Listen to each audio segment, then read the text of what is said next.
Hybrid পাখি আছে, migrant পাখি আছে, এরা সিজনাল, যখন সিজন আসে তখন আসে, আবার সিজন চলে গেলে চলে যায়। সেরকম এরা সেই পাখির মতো যখন নির্বাচন আসে তখন তাদের দেখা পাওয়া যায়।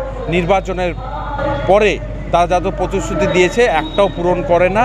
এবং ভারতবর্ষে আজকে কেন্দ্র সরকার তারা গঠন করেছে 2014 সাল থেকে, এবং একটাও কথা তারা পরিপূর্ণ করছে না।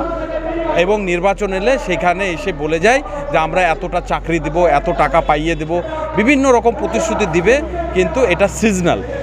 দিল্লির নেতারা তো যখনই ভোট আসে তখনই দিল্লি থেকে বাংলায় চলে আসে, এখানে এসে মানুষের মধ্যে একটা দ্বিধা বিভক্ত করে দেয়। তারা হিন্দু মুসলমান ছাড়া কিছুই জানে না, দেশের জন্য তারা তো কিছুই করলো না।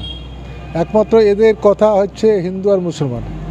এখানে দিল্লির নেতারা এসে সাধারণ মানুষের জন্য কী সুবিধা অসুবিধা সেসব কথা কিছুই ভাবে না।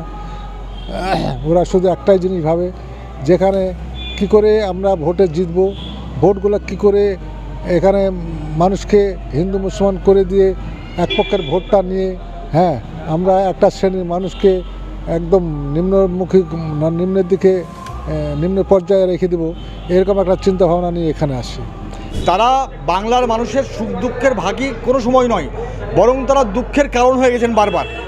তো যখন ভোট আসে তখন তারা ঝাঁক বেঁধে আসেন, এসে এখানে 5 স্টার হোটেল ভাড়া করেন, আর ফ্লাইটে আসেন, নিজস্ব চার্টার প্লেনে আসেন, হেলিকপ্টারে আসেন, ভোটের প্রচার করেন, আবার বেরিয়ে যান, আবার 5 বছর তাদের দেখা পাওয়া যায় না। এবার বাস্তব সত্য কথা। এবং ভোটের পাখি শুধু নয়, বাংলার মানুষের দুর্দশার কারণই হলো বিজেপি।